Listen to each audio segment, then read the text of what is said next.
This program, DTFTCOS, demonstrates the response of an LTI system specified by an impulse response, h of n, and its DTFT, magnitude and phase, to a cosine.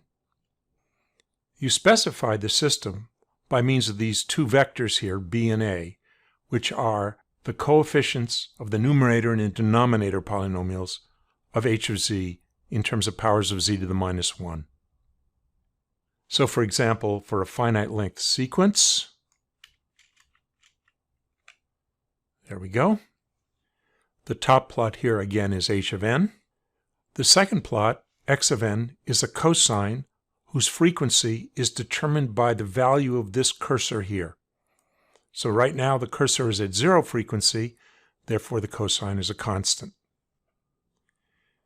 As we change the frequency of the cosine by mousing in the axis and pulling, the frequency of the input changes, and the output shown in the third panel here has a magnitude and phase which are given by the magnitude and phase of the DTFT.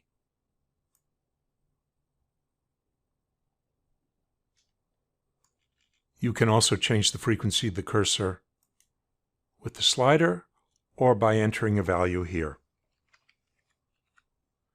You can also change h of n just by mousing in the axis and pulling it. It shifts it right or shifts it left. When it shifts off screen, there's a little arrow which shows that it's gone off screen.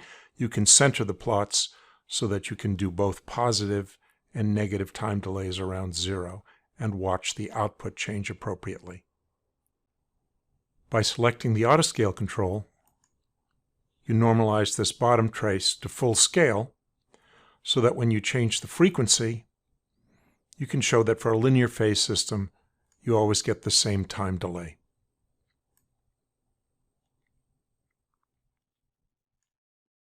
This program is one of a suite of programs that I have developed to explain DSP concepts to my students during lectures.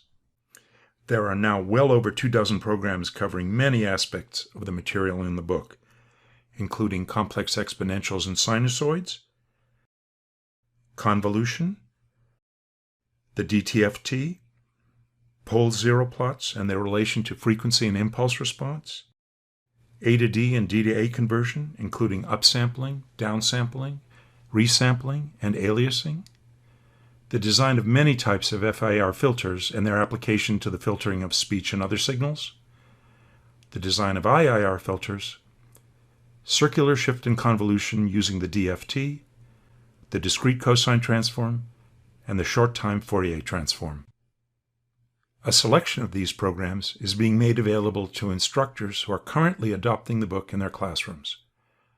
For further information, please visit cambridge.org/Holton.